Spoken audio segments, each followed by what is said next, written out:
안녕하십니까. 청소년 상담사 상급 자격 대비 모의고사 3회차 상담 이론에 대한 문제풀이를 시작합니다. 상담 이론의 91번 문제에서부터 105번 문제까지 풀어봅니다.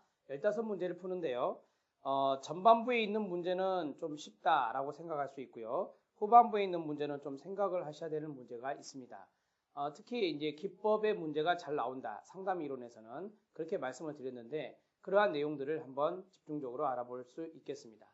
자, 첫 번째 91번 문제는 상담의 초기 과정, 초기란 단어가 아주 중요하죠. 자, 초기 과정에서 상담자가 내담자에게 그 다음 가로 상담 시간을 정한다든지 상담의 빈도를 정한다. 그 다음에 비밀보장의 뭐 한계, 이러한 것들에 대해서 이야기해 주는 것이 있습니다. 그게 뭡니까? 구조화라고 했죠. 구조화. 자, 상담 용어를 정확히 무엇이라 하느냐? 이거를 우리가 상담의 구조화다. 이렇게 정리할 수 있습니다. 상담의 구조화. 상담을 구조화를 하는 것은 초기 과정 때 한다는 것도 알아두셔야 되고요. 이러한 구조화 작업을 했을 때 상담 목표 달성이 상당히 쉽다. 상담 목표 달성을 용이하게 하는 작업이 바로 상담의 구조화다. 그래서 필요하다, 필요하지 않다, 필요하다라고 말씀을 드렸죠. 자, 1번이 답이고요. 이것은 시험에 이미 출제가 되었던 겁니다. 상담의 구조화. 라포 형성이라는 것은 뭐예요? 긍정적 신뢰관계를 형성하는 것이죠. 나머지는 여러분들이 아시겠고요. 긍정적 신뢰관계를 형성하는 게 라포 형성이다. 이것도 시험에 출제된 바가 있습니다. 91번의 답은 1번입니다. 잘 알아두시고요. 92번 문제. 자, 정신분석적 상담 이론이 있습니다. 지금부터 프로이드가 되겠죠. 여기에 대한 내용으로 틀린 건 뭐냐?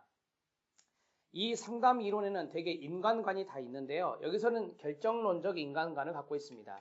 자, 무슨 결정이다? 정신적 결정이죠. 정신적 결정론. 여기에 따르는 인간관을 가지고 있다는 것 체크하시고요. 맞습니다. 그 다음 인간 행동에 대한 기본적인 두 가지 가정이 있는데 하나는 정신결정론이라는 거 말씀드렸고요. 자, 의식적인 동기가 아니죠. 무의식적인 동기죠. 무의식적인 동기. 무의식을 중요하게 생각하니까 의식적인 동기라면 틀리는 것입니다. 그 다음에 정신을 구성하는 요소 세 요소가 있는데 뭐 정신을 구성하는 요소 또는 성격을 구성하는 요소 이렇게 해도 되는데요. 성격이란 말로 쓰는 것이 더 맞는 내용이 될 것 같습니다. 자, 원초화와 자아와 초자아가 있다. 이렇게 정리를 하시고요. 그 다음에 원초화가 있습니다. 원초화는 본능의 욕구라고 하죠. 본능의 욕구. 그 다음에 쾌락의 원리, 쾌락의 원리 이렇게 정리할 수 있고요. 그 다음에 자아가 있습니다. 자아는 현실적인 원리다. 이렇게 정리를 해주시면 됩니다. 자아는 현실의 원리인데 성격의 조정자 역할을 한다겠죠. 성격의 조정자 역할을 하는 것이 자아다. 이렇게 정리하시고요.